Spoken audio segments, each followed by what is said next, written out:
Welcome to Motivated to Lead podcast, helping you become a better leader. I'm your host, Mark Klingsheim. Hi, everyone. Thanks again for joining us for our podcast this week. My name is Mark Klingsheim with SEMA Partners. Each week, we interview leaders and they share lessons learned from their careers. Our goal is to help you become a better leader. This week, we're happy to have join us Karen Davis. Karen has been involved in the tech sector as a leader, as well as has been an executive coach for the last 2 decades. And she has co-authored a book entitled How to Get the Most Out of Coaching, a client's guide for optimizing the coaching experience. And it's a go-to resource for making coaching more effective and transformational. She's got some great thoughts she's going to share that will help you as you grow as a leader. Looking forward to today's conversation with Karen. It's great to have Karen join us for our conversation. Appreciate you taking time out of your week to chat with us. Thank you, Mark. Thank you. I'm very grateful. Yeah, well, give us a little bit about your background, just a little bit of your journey, what kind of led you up to what you're doing today. Oh, yes. Okay. So going back to probably 2005 or so, I had spent 18 years in working mostly in high technology with just a couple of different companies. One was a software company that I was at for 10 years.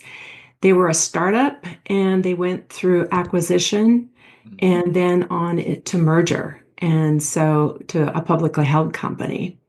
And the other company I was with for 8 years, and they were an advertising agency that was eventually acquired by Ogilvy, and they serviced very large high technology clients like IBM, SAP. And I was always in leadership positions inside those organizations. And on my drive to work, I just remember thinking, there must be something bigger out here for me. And in 2005, May of 2005, my mother passed.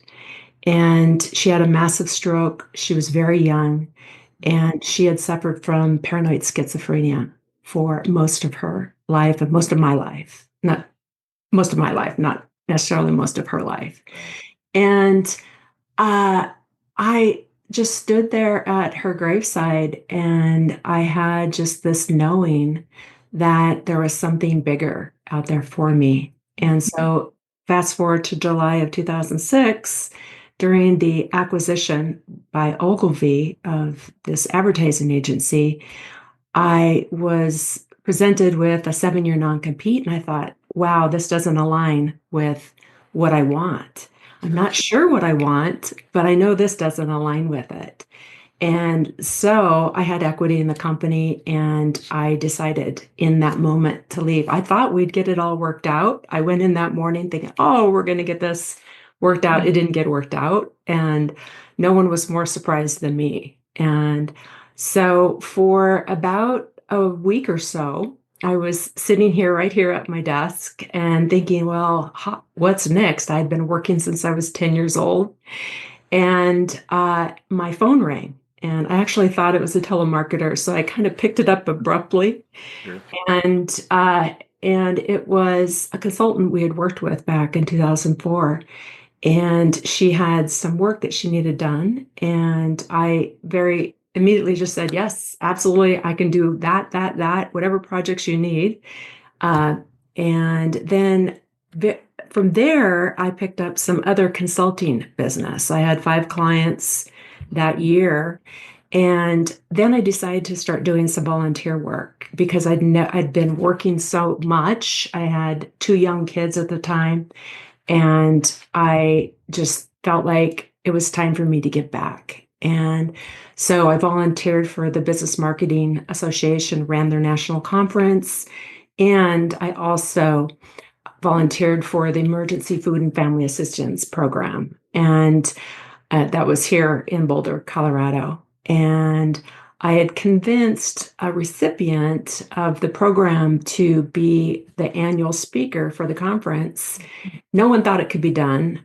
I knew it could be done. She originally said no to me, and she was a very wealthy entrepreneur at this point, and she was a little shy about being so vulnerable. And so she said no, and then a couple of days later, she changed her mind and said yes, and she ended up getting a standing ovation.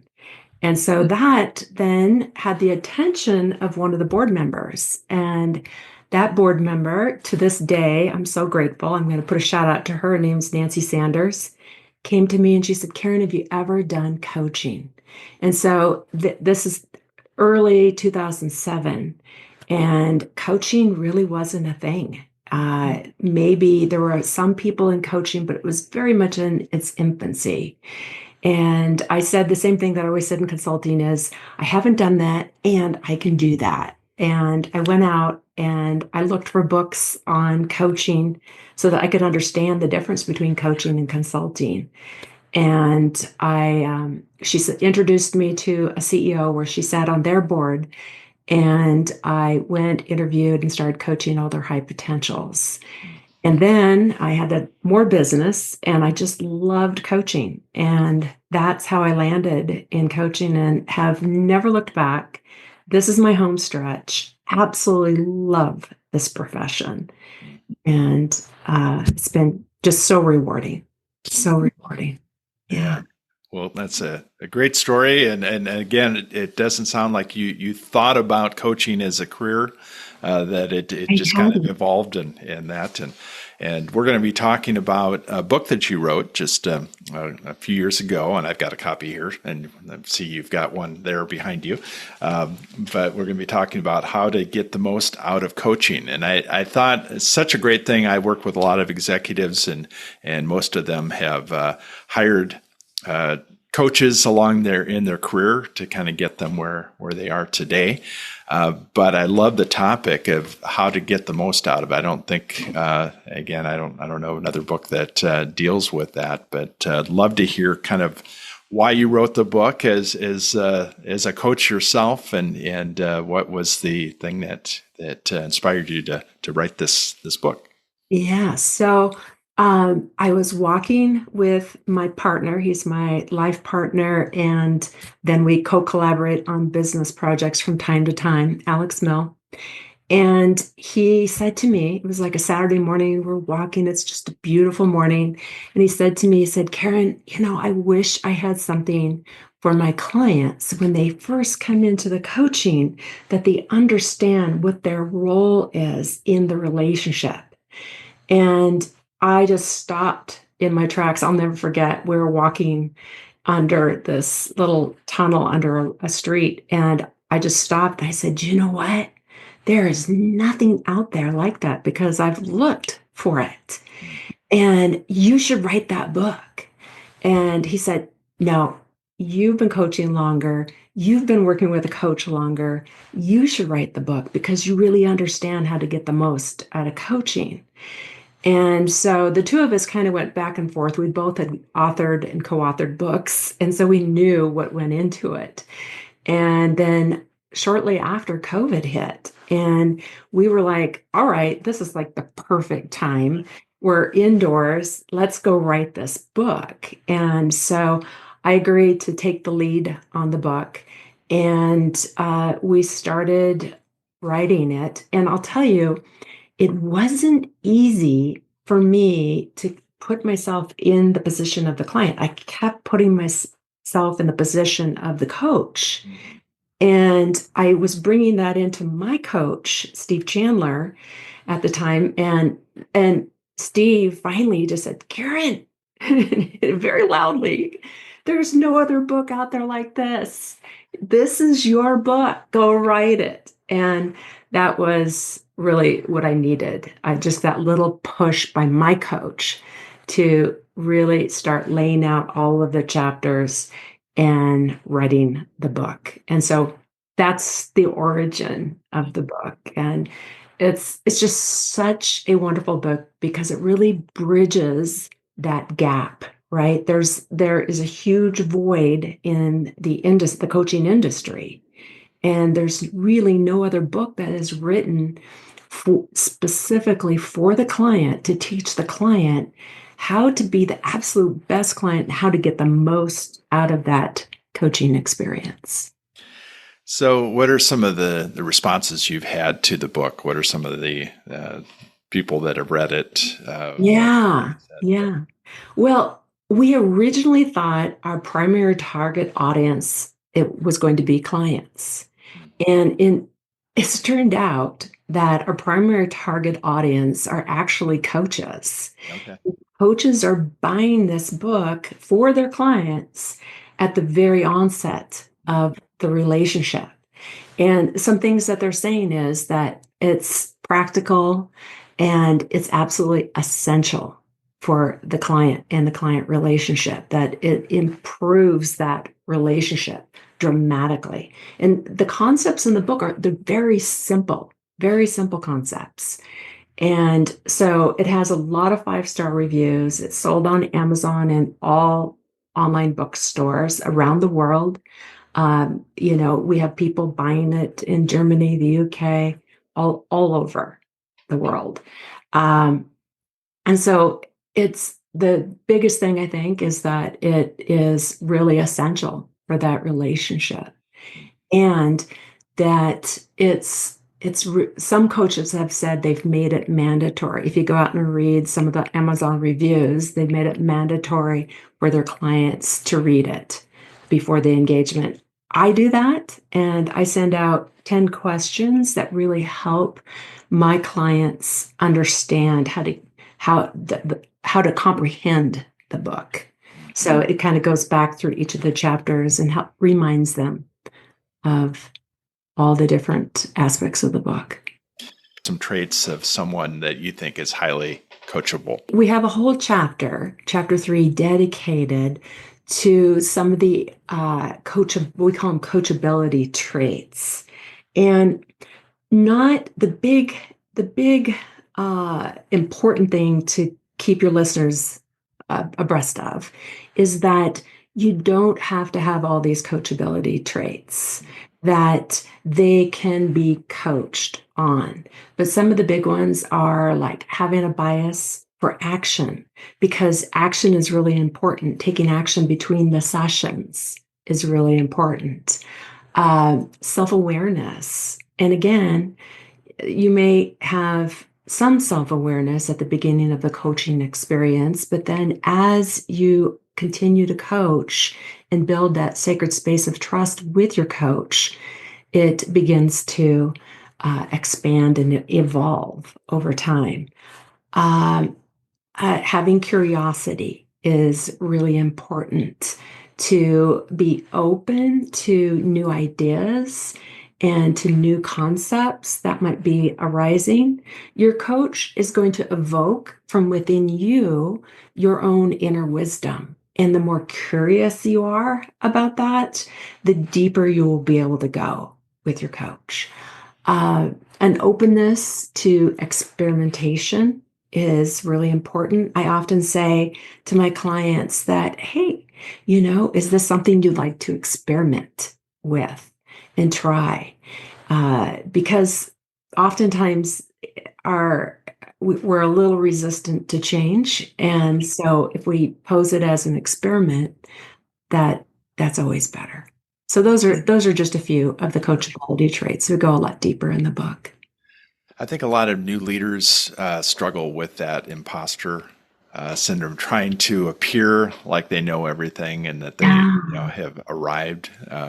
But talk about just the importance of being real and authentic in that coaching relationship and Yeah. that coaching. Yeah.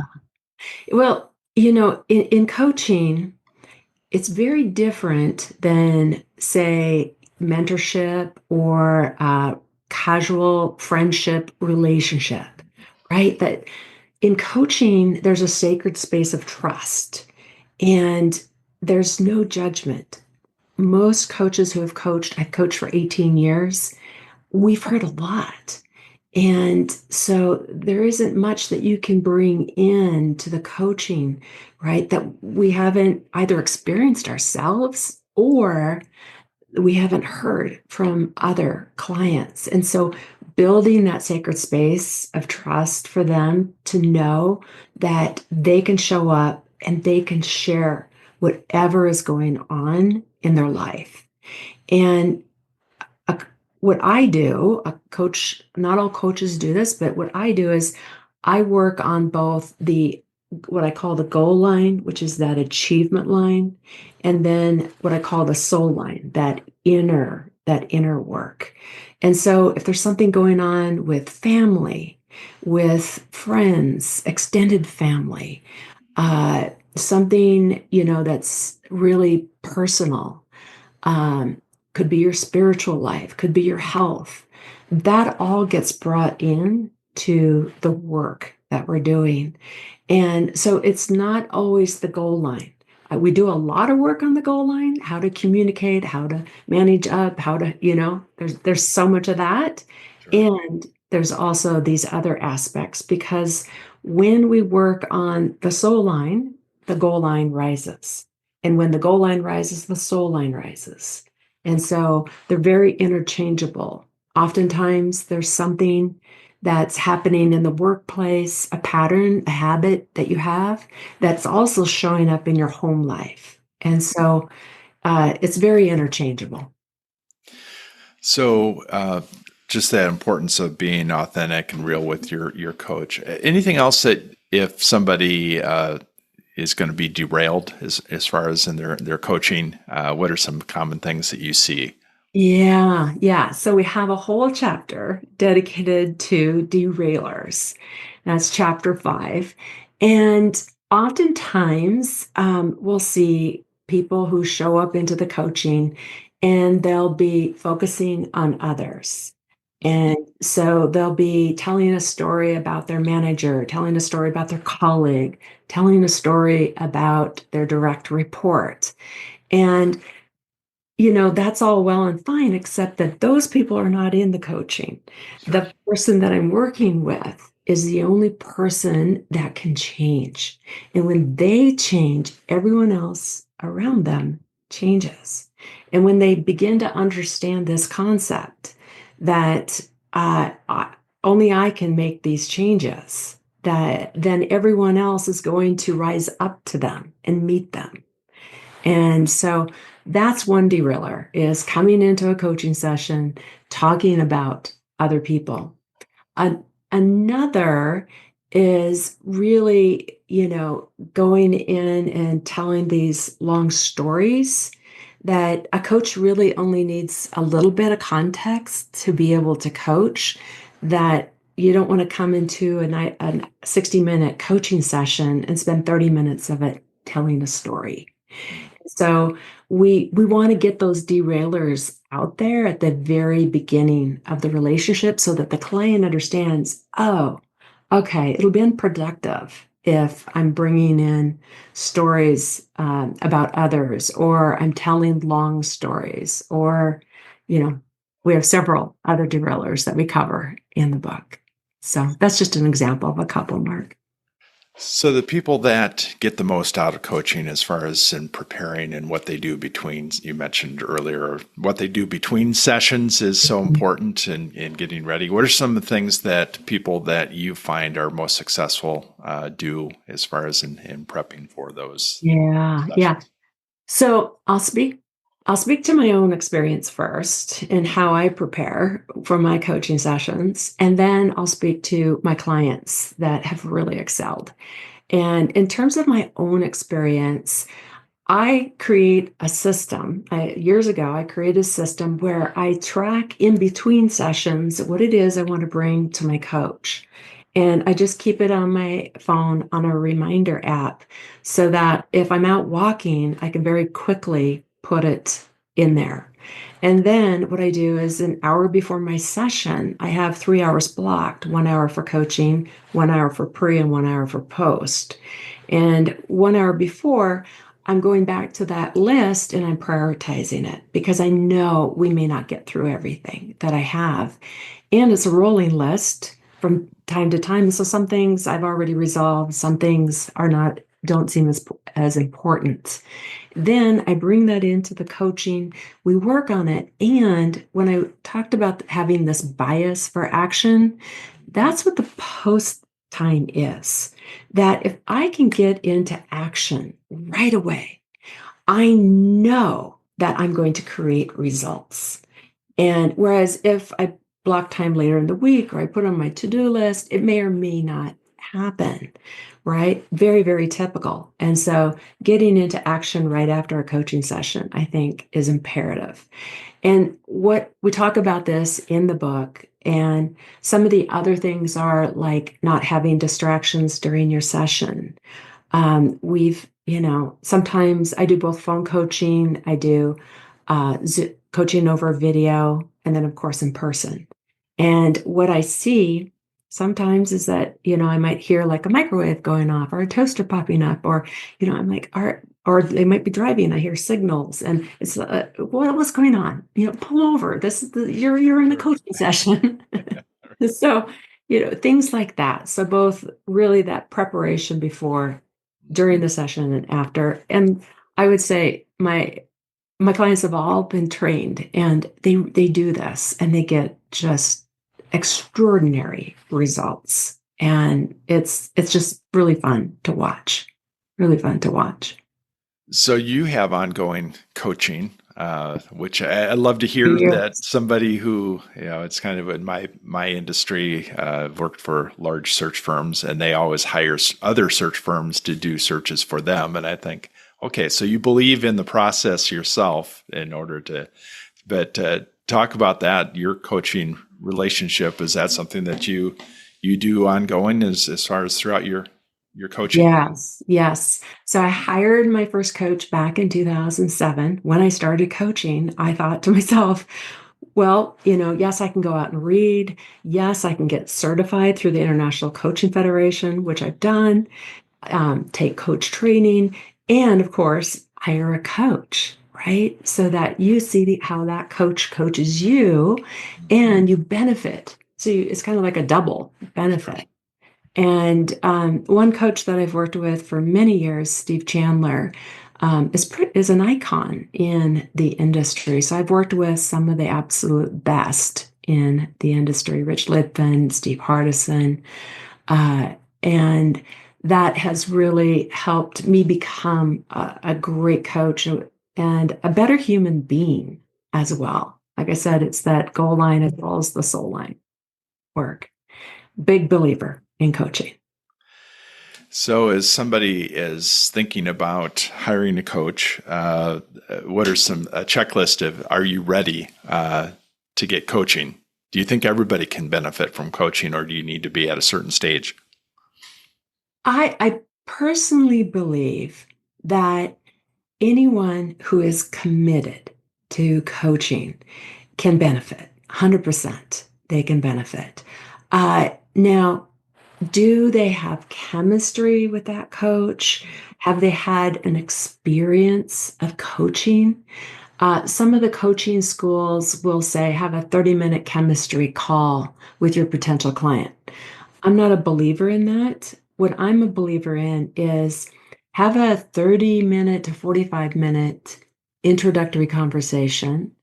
And if it feels like a good fit, then give them an experience of what it would be like to coach. So, and fully complementary, because both of you are determining whether or not you're a good fit for one another. And then when you get to the end of that, and if you've created impact with them, right? So they start to feel that buzz of coaching, that big high that you feel from coaching. Then you might have a conversation about what it's like to work together.